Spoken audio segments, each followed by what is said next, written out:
こんばんは。おやすみジャパニーズチャンネルのともの妻です。ともさんは今声がガラガラです。だから今日は私が読んでお話しします。今夜はロシアの昔話をお届けします。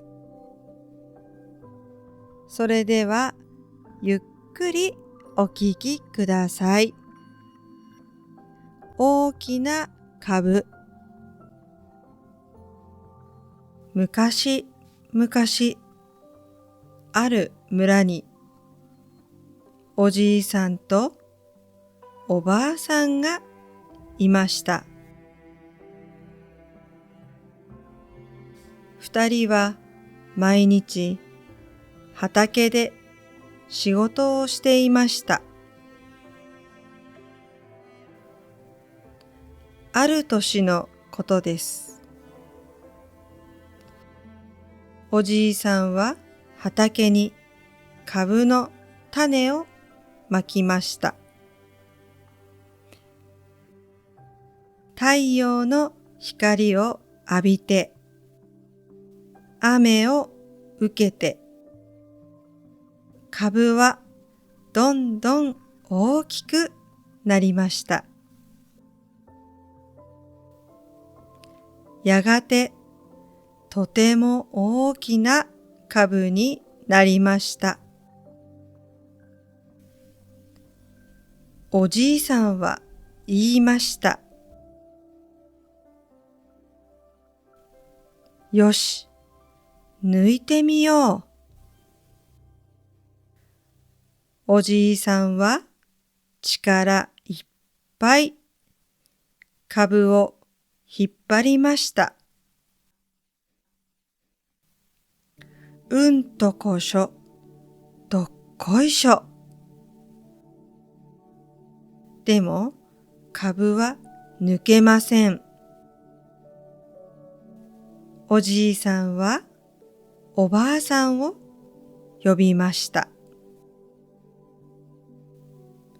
二人で引っ張りました。うんとこしょ、どっこいしょ。それでも株は抜けません。次に孫を呼びました。おじいさん、おばあさん、孫、三人で引っ張ります。うんとこしょ、どっこいしょ。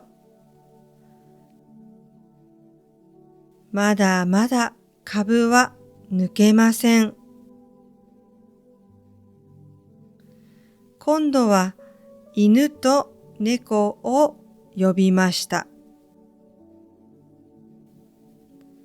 うんとこしょ、どっこいしょ。おや？もう少しで抜けそうです。最後にネズミを呼びました。うんとこしょ、どっこいしょ。うんとこしょ、どっこいしょ。すると、すっぽーん。大きな株はついに抜けました。みんな笑って大喜びしました。そして株を切ってみんなで食べました。その味はとても甘く優しい味でした。おしまい。一人ではできないこともみんなで力を合わせればできます。そして分け合うと喜びはもっと大きくなります。私の声の朗読についての感想もお待ちしています。最後まで聞いてくださりありがとうございました。おやすみなさい。またお会いしましょう。